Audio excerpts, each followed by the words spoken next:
Добро пожаловать на канал Hard Reset Info. Перед нами находится устройство Xiaomi Pad 6s Pro, и сейчас я покажу вам, как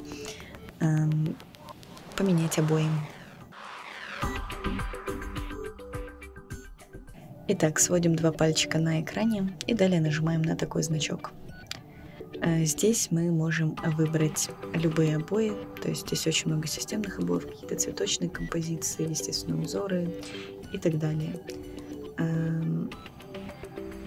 Вот здесь также есть другие системные обои, можно перейти посмотреть.